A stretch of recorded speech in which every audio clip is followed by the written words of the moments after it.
Welcome to USA Football's Coach and Coordinator Podcast, where top football coaches from around the country share their stories, philosophies, concepts, and strategies to help you get better on and off the field. Now, here's your host, Keith Grabowski. Hey, coaches, before we get going today, I just wanted to thank you for all you've been doing to support this podcast. And we have an incredible lineup coming up here. We have just about every major college conference represented. We have a ton of FBS coaches, Division II coaches, Division III coaches, some great high school football coaches coming on the podcast to share with you and help you grow professionally during this time. I really appreciate all of you asking your questions on Twitter. Please follow me at Coach K. Grabowski for our daily updates on our guests and your opportunity to ask questions. We will read them on the show and attribute those to you.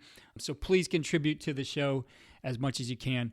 Our football development model, which is something we've rolled out here at USA Football, and this is really for you to be able to help your youth football programs develop. It's about a long-term athlete development plan. It's something that comes off of the American development model, which is something that the USOC has put together. The idea is that we're able to teach skills in a progression starting at the youngest ages. We're also looking at the different game types we have, whether that's flag, which is non-contact, limited contact games like padded flag or tackle bar, and full contact, and the right progressions for contact teaching there as well. Be sure to check out all we do at footballdevelopment.com and check out what we're doing with the FDM, the football development model, at usafootball.com/FDM. On today's podcast, I'm joined by a guy across the pond, Richie Gray, who has worked with us at USA Football to come up with the 5 fights tackling system and continues to do a lot of different things within what he's doing at his company, GSI. Richie, it's great to talk to you here today on the podcast. Great to speak to you again, Keith. Obviously, we've spoken many times before, but I'm looking forward to our discussion, which I think could take a number of different sort of avenues. I think we can talk tackling, we can talk coaching methodology, we can talk equipment, we can talk analytics. This could go anywhere, so I'm looking forward to having a chat with you. Yeah, definitely. Well, I think the place I'd like to start is on the topic of drills. And I've heard a number of coaches talk about this, different position coaches, from quarterbacks to linemen to defensive players, on, all these drills that you could see, or these drill books. Got to put a drill book out with like 800 drills, and we're drill rich, right? But are we performance poor because of it? I told you I had the opportunity to go out to LA this past year and watch the guys at Quarterback Collective, all these NFL coaches talk, and it was a talk Mike LaFleur was giving as he's introducing these drills to these kids, and he writes 5 drills down on the board, and he said, "Here's the 5 drills we use. That's it. Yeah. This is all we do all year long." Now he has variations of those drills, and those drills have some dynamics to them. So I don't want to oversimplify it. Yet at the same time, I see all these things showing up on Facebook or YouTube or Twitter, and I wonder, can you show me where that happens in the game? Can you show me how this is going to help your player perform better on game day? Because ultimately we practice, not for activity. We practice so that on game day we're going to execute at a high level. And that's something, for you and all the different sports you've been involved with, whether it's been rugby or football or any of the tackling sports, you've seen it time and time again, and you've helped a lot of people. You've consulted in that manner. And for you, it was, I know we've shared your story here before. It was a year stepping back and just focusing on the tackle and seeing what you need to do there. But now you've been able to really globally expand that to all parts of the game with a better understanding of this is how we develop players. I always go back to the old quote that I was told many, many years ago by a South African coach called Heineke Meyer, and I still use this a lot. It's not my quote, it was his, and he said, "The coach that knows why will always be ahead of the coach that knows how." And it's one of the most simple quotes I've ever heard, but it just about sums up coaching. Through different periods in your life as a coach, I'm now 49 years old. I've been coaching professionally for 25 years this year, my 25th year.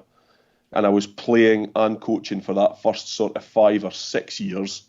And then I was into coaching after that, full time. Always been professional coaching. So that's a different world again. So when I was a young coach, I had a drill book that must have had 200 drills in it, because you wanted every single drill you could find, because you thought you were maybe missing out on something. What's Keith Grabowski doing? What's that coach doing? What are they coaching at the Patriots? What's Bill Belichick doing? What's Vance Joseph doing down in Miami, and then he was up in Denver, and what are these guys doing? So you ended up going to coaching courses. We all went to them. You actually didn't listen to the presenter. You took down as much drills and info as you could. And I bet we've all done it, right? And then there comes a time where, especially when I was in the professional world, where time becomes a massive challenge. How much time have you got? And then you've got to think to yourself, right, those 20 things that I've always thought are the 20 things that are the most important, I've maybe only got 4.5 to 5 minutes in an indie time to drill it down to the 3 most important. So that's where it became even more of a challenge, and that's a real coaching challenge. The coaching challenge is you can have this huge book of knowledge and this huge book and film tape of drills, but actually what is going to make the biggest effect on your player? What are the key points that player needs? And remember, all players are different. Mm-hmm. I spoke to a young linebacker only about 3 nights ago who is playing at a good level in the US. And it was just great to watch his 45, 50 tackles that he'd made last year, complete blank canvas.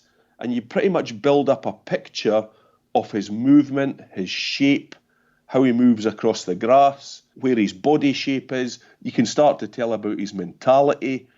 So there's so much more goes into how you coach a player, another human being.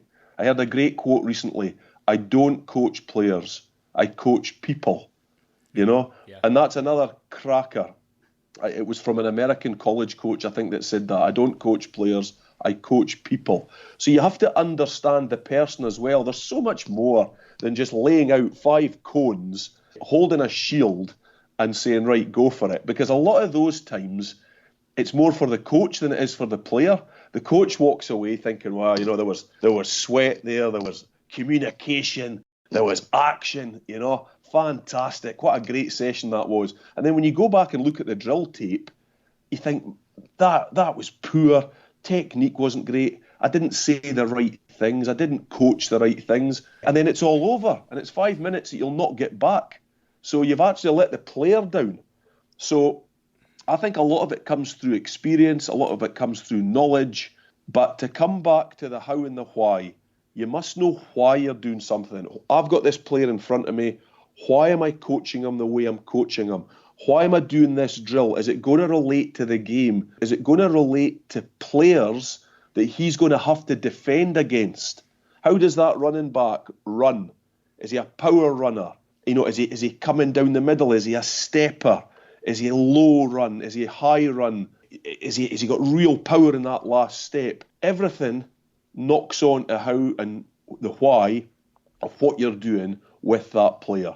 It's as simple as that. So I think there's a huge amount of work to be done here, because I still see it, sadly, and we've all done it, so don't get me wrong, I'm not sitting here the font of all knowledge. We've all been through this, right? So just so happens that you've come out the other side now, and you mentioned it, Keith. I was very lucky that I kind of was out of the sport for pretty much a year, and I just thought, you know what, I'm going to completely go through every single skill, drill, technique, everything that I've got, and I'm going to look at collision.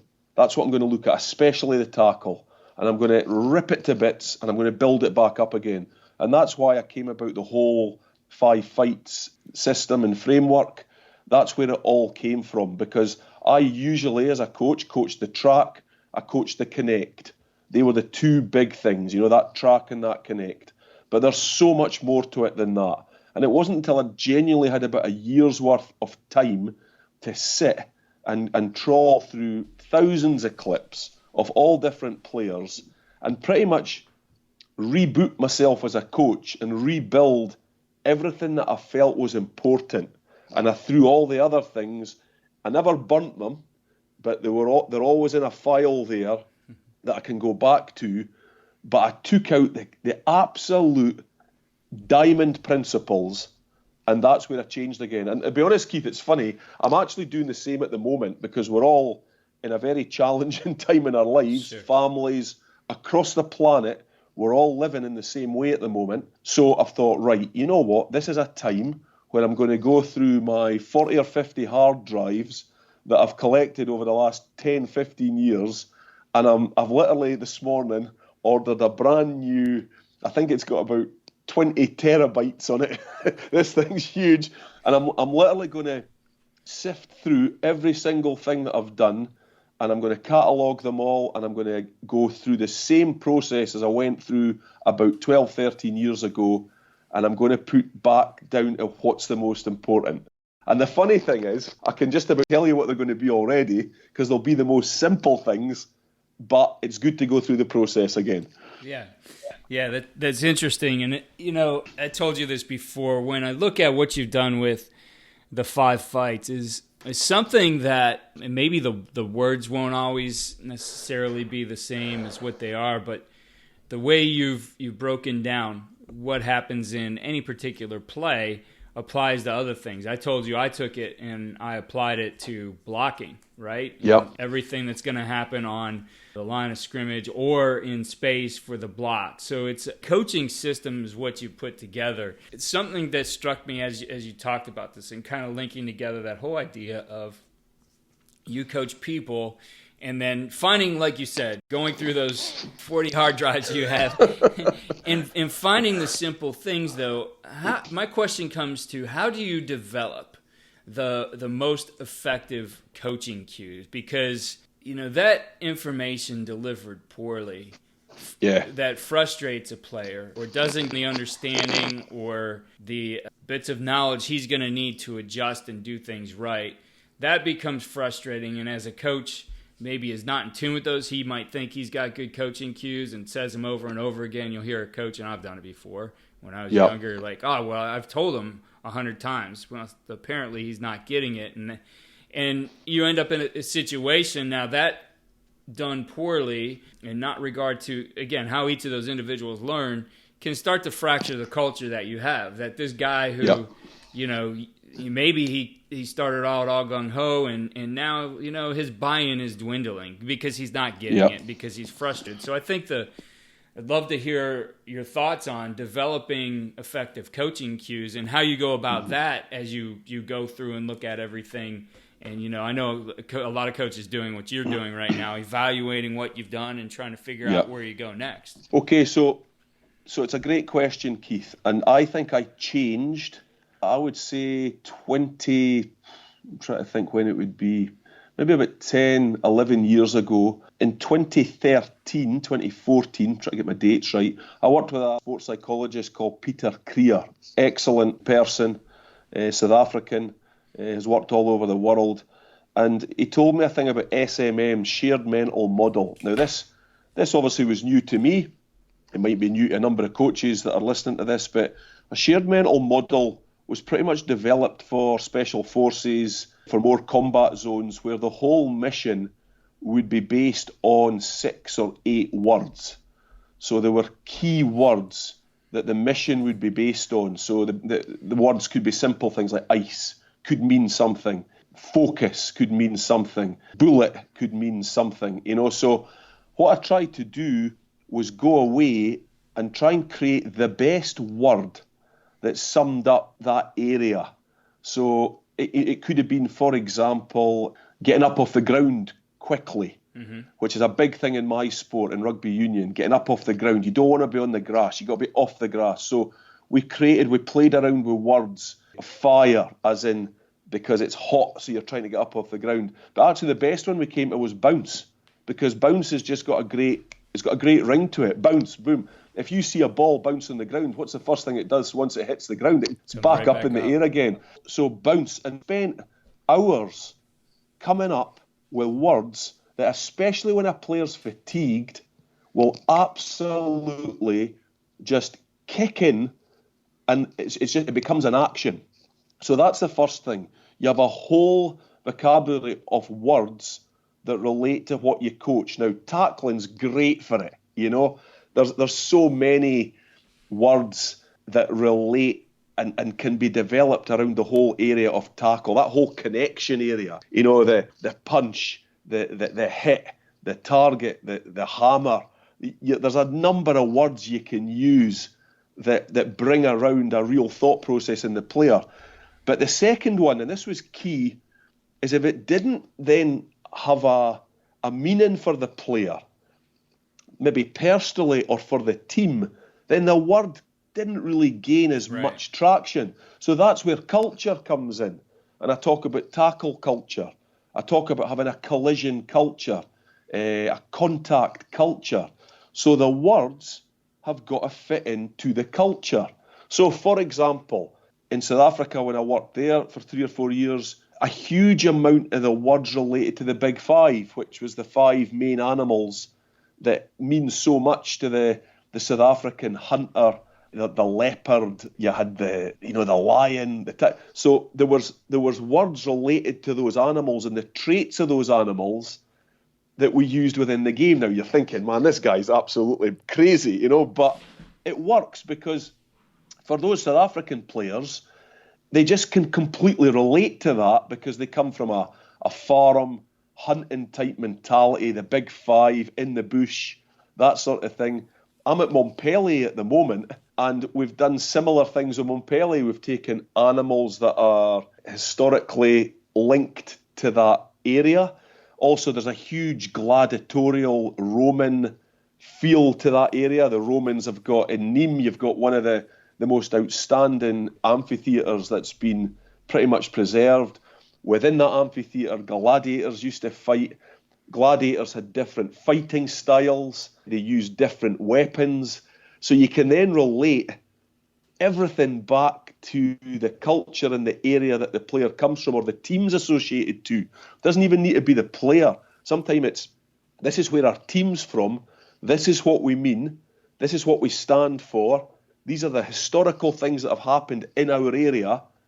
And it then just makes a bit more sense than just a word.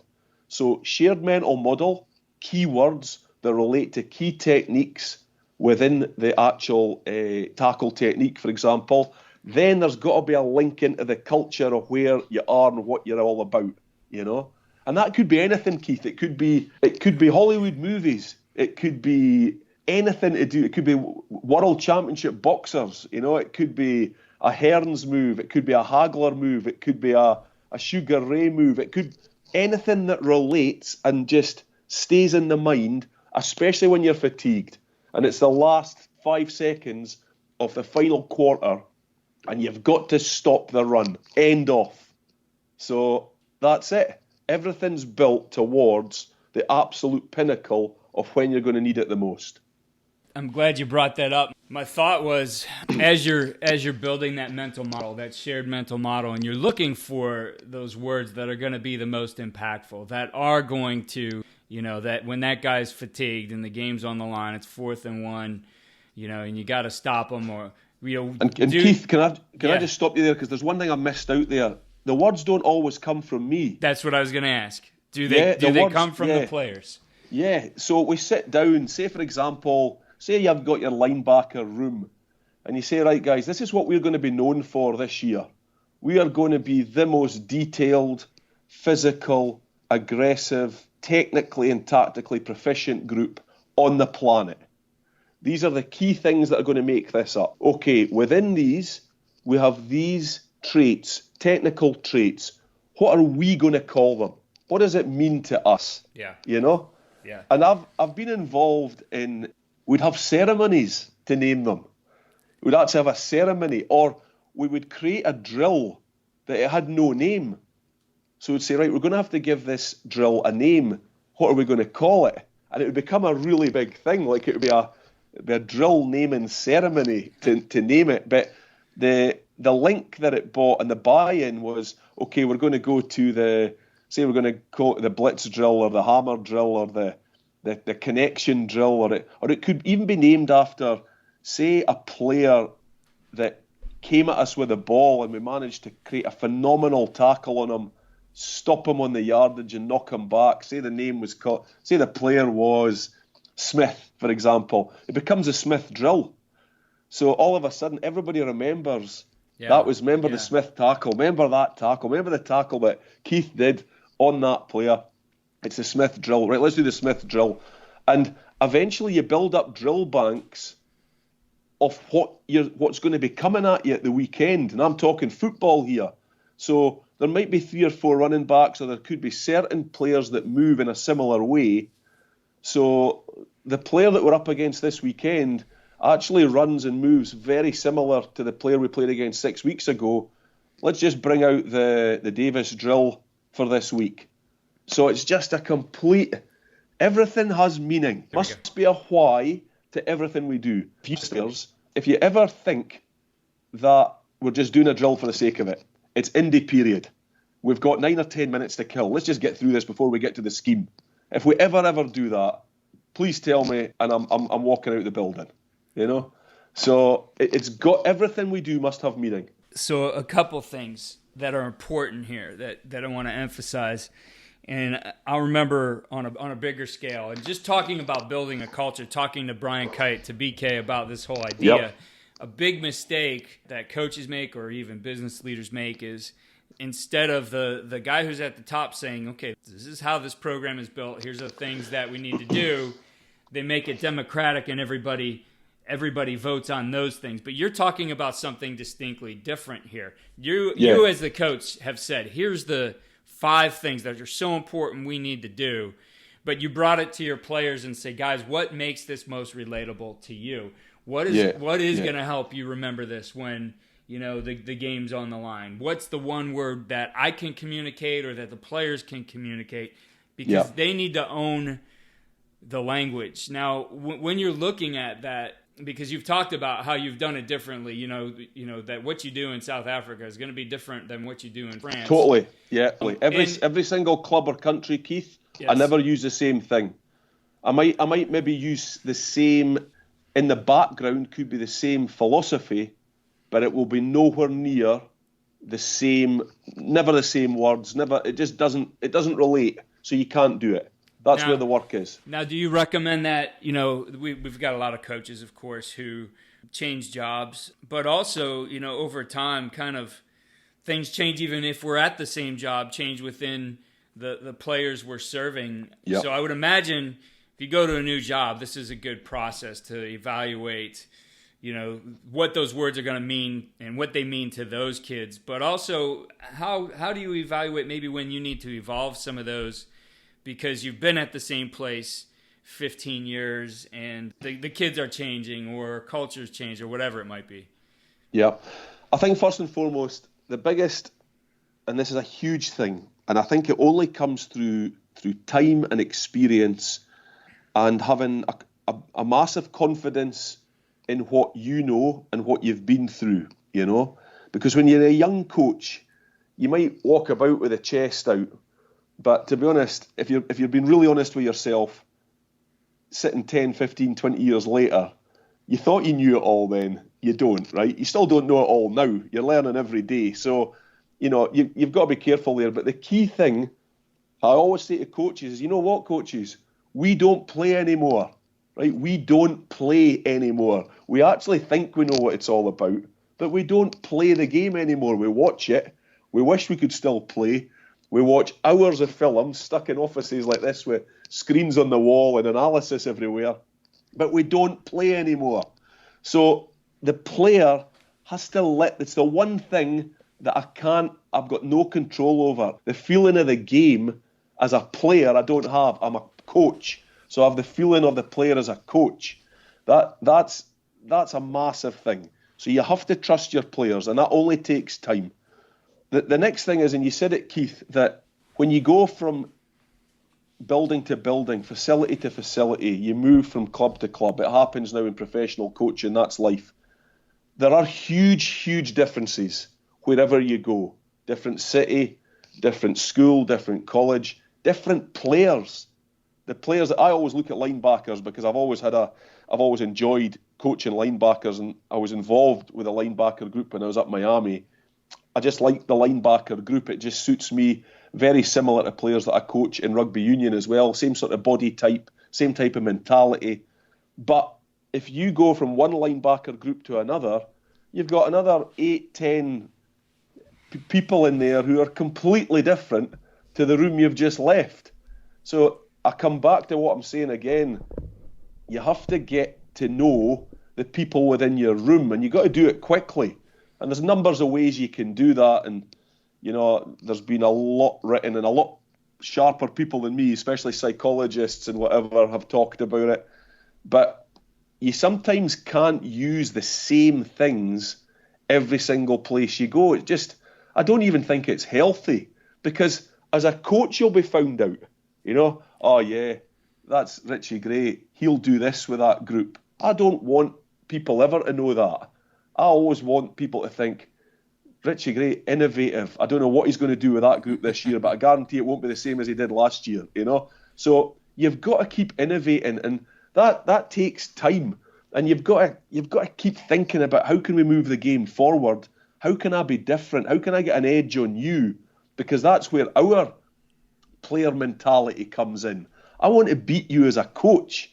I want to out my group. I want to out-coach your group, So that's where the buzz comes, and I want to make players better.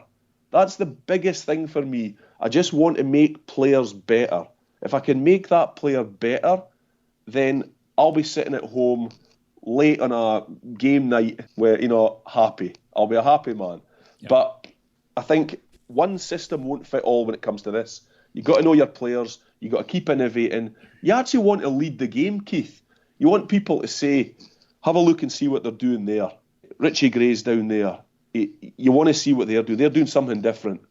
Is that not the aim? That's what you want. You don't want to be doing the same and following, because if you follow, you're never going to lead. So you've got to try and lead, and you won't always do it. But I always think there's a possibility that the harder you work, there's more things come to you. What's the great saying? The harder you work, the luckier you get. That's right. That's right. Well, I mean, that's a great discussion there, and I want to stay on kind of this whole drill theme as we get into this. So we've talked about the million drills we can do, but the other thing I've seen is the implements and the equipment we use in the drills, and I know you've paid a ton of attention to this as you've developed your own line of products that, I mean, some of the new ones too that you showed me this last January at AFCA. I mean, just was like, wow, I can't believe no one's thought of that before. But, we get into, again, it's one of those things, what are you trying to teach? And does this piece of equipment actually reinforce that? I could think of an example. I mean, there's places I would be where I started to hate the sleds we had because the pads were the wrong shape. And, we would try to get creative. I know one of our line coaches found the best thing to do was actually put them on upside down, in the one place. And it took a few weeks for the equipment manager to realize, what he was doing. He thought the guy was crazy, but then, he explained it to him. So then finally, when we go out for practice, that would be set up the right way. But, I've seen it time and time again. We go out and we spend a lot of money on equipment that maybe doesn't serve our players best in teaching the fundamentals, those skills we want, because it forces them into positions with maybe their hands or their feet or whatever you're trying to do, their posture, that doesn't exactly relate to the performance we need on game day. I think, obviously you're speaking to me here, and, 10, 12 years ago, I was coaching players. It was full on. It was live. There was a lot of injuries. In my sport, there were a lot of lacerations, stitches, ligaments, you name it. And it was like a kind of badge of honour, really, at the end of the session. How tough was it, coach? Yeah, it was really tough. How many players got smashed up? Yeah, 4 guys got smashed up. That's great, But it soon dawned on me that to win games, you've got to have all your best players fit and healthy. And also, we have a duty of care to our player to keep them healthy.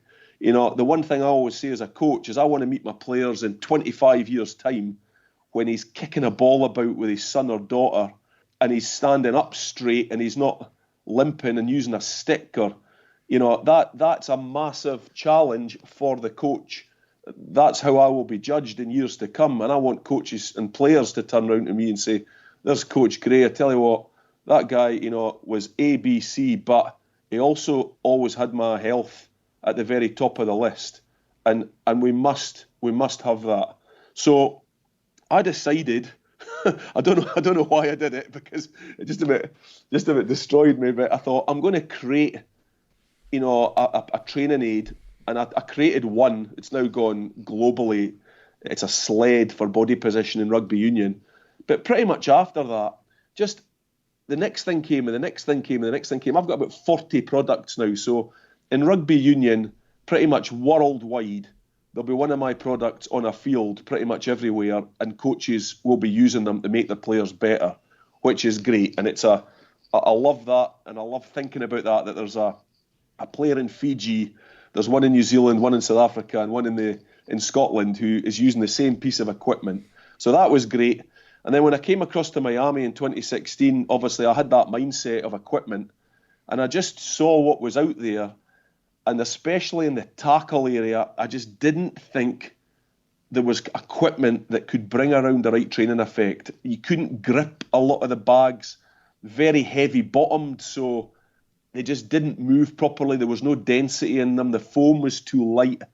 So one thing led to another, and I started creating equipment. And now, 4 years later, I've just literally signed a contract with Riddell, which is great.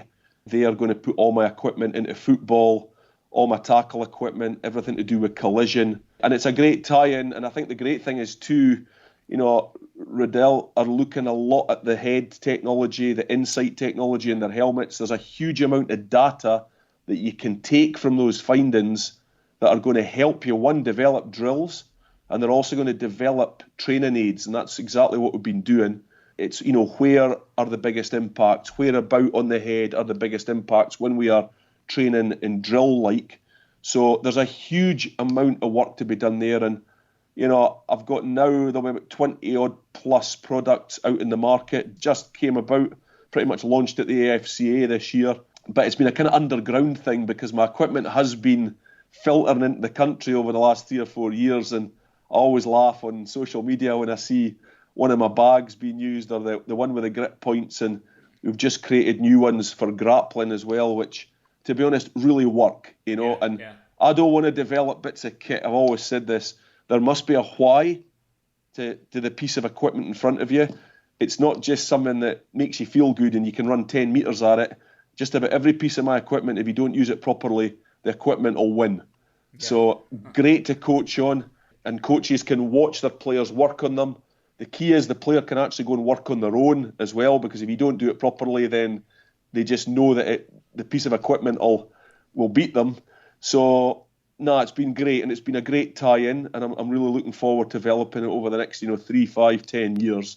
I just think it's one area of the sport, not just in football, but across most collision sports, where we really need to move the boundary and get the equipment that we're working on far more specific, far better, weighted properly, the correct height, and make sure that it makes a difference when players are working on it. Yeah, and it's something, as we're looking for that equipment, I think we need to be comfortable to step out of we go into these places and that equipment's there, and the head coach is like, wow, I've spent all this money, you need to use this equipment. So you have to find maybe some different ways to use it. I've been creative with that over time, but I realize that sometimes you have to be able to set it aside and maybe look at something different. So I know our good friend, both of ours, and I'm surprised neither of us have had a call yet while we've been on this conversation, but Vince Digitano does exactly that. I mean, that guy, because he's looking at what he's trying to teach drill, I mean, he'll be in the hardware store or the dollar store looking for something to help create that, whether it's, something like pool noodles, et cetera. And I realized this, so we were at the Browns facility shooting some stuff this past summer with some youth football players, trying to teach them our blocking progression. And, Andy was trying to get these kids ready to do this stuff on camera, and the pad he had just wasn't working for these guys. It was the wrong size. It didn't have the right fit. And, so it's a couple weeks later, I'm training a kid here locally. He's a 9-year-old whose parents wanted him to learn the game. And so we're working on the exact same stuff. And before I went out there, it was the same thing. I'm going through my garage like, what can I use today to help this kid learn this technique? And I ended up with like a short PVC pipe and kind of a half-deflated volleyball. And we struggled with for over an hour to try to get these kids to learn on a traditional shield, I had this kid doing properly and getting in the proper position and activating his hips and getting his hands where they needed to be on the punch within 5 minutes because I used the right implement. Now, I mean, I'm not saying everybody should just always be out and looking at the dollar store for things, but I think you just need to think, what is it we need to do in this particular drill, and what equipment is going to help me to do that? Keith, I think you're 100% right. And, I class myself as incredibly lucky. And in some ways, you've kind of fallen into this. But I was always a coach. So I'm a physical education background, straight into professional rugby when it went pro in 95. So I was in a year before then. So I've always been coaching at all levels, academies, youngsters right the way through. I'm now coaching obviously at the very top end of the game. So I've always coached. And then secondly, I've written the methodology because the only way I can coach better is I've got to keep rewriting the methodology and making sure that I'm keeping up to date and I'm pushing the game forward. I'm coming up with new ideas. And then the third bit just fell into equipment because you're coaching it, you're writing the methodology. The last thing really you've got to have is you've got to have the equipment to coach it on. So I think I'll be one of the few coaches in the world, if I can't think of many, that are actually doing all three. But it just gives you a great insight because you can work and speak to players and you can work your way through it. And there's now a process of how you go about developing equipment. The intellectual property is incredibly important, the design rights, then the design of the equipment, the weight of it, the testing of it, going back to the drawing board, starting again. So you've got to know why to use it. And that's the biggest challenge is I hate seeing my equipment being used just as well. It looks good. I'll use this exactly the same way as I use the old piece of equipment. That's not what they're there for. So you've got to know how to use them and use them properly. And that's obviously ongoing at the moment. We're putting out a lot of stuff, DVDs, and online's great now. You can pretty much get your message out there in 1 hour, half the world can see it. So there's a lot of work going to be done digitally and just get the right messages out there and get, just make players better and make coaches better and give them tools to make it easier for them because it's sometimes not easy, so you got to keep a certain age groups, you've got to keep the concentration level there and you've got to mix up the way that you train in your sessions. So no, it's been great and it's not going to stop. I've got a number of other ideas and every time I visit the US, I usually come back with a different idea or a coach will phone me or, there's a great story. He talked about Vinny, Coach Don Brown up at Michigan, got in touch with Vinny, and then Vinny got in touch with myself and said, listen, there's this coach wants you to develop him something. So I'd actually been developing something just about identical for chop tackles, we call them in rugby, which is like tackles in round about your ankles and that kind of knee area. So I changed it a little bit and we sent one to Michigan and Coach Brown loved it. So he's got about 4 or 5 of them there now, the hammers. Yeah. And they're now obviously available all over the US through Riddell. So no, there's great stories and it's a small world, Keith. It's a small world. Well, Richie, I love the innovation. Since I've met you, constantly evolving. A guy who has 20-some pieces of equipment out there in an equipment line could say, we're good for a while, but you're always looking at this. And I think the thing you mentioned there is the most important. You really understand the why and the methodology, right? Yeah. That you are going through the process of not just, what is this drill going to be, but then going back and writing down the why behind it, writing down the methodology. And I know as coaches, we're all not writers, but I could say that process of going through and writing down helps solidify what you're doing there. I mean, for me, I started writing these articles for American Football Monthly, AFCA, USA Football, And Yep. for, course of a few years, wrote a few hundred of those, but it helped me clarify my thinking so much. That process it makes it your own, right? Just like we talked about the players and the language they need. As a coach, you still need to make that drill or that play or whatever you're doing. You have to make it your own, and the process of writing kind of helps you own that.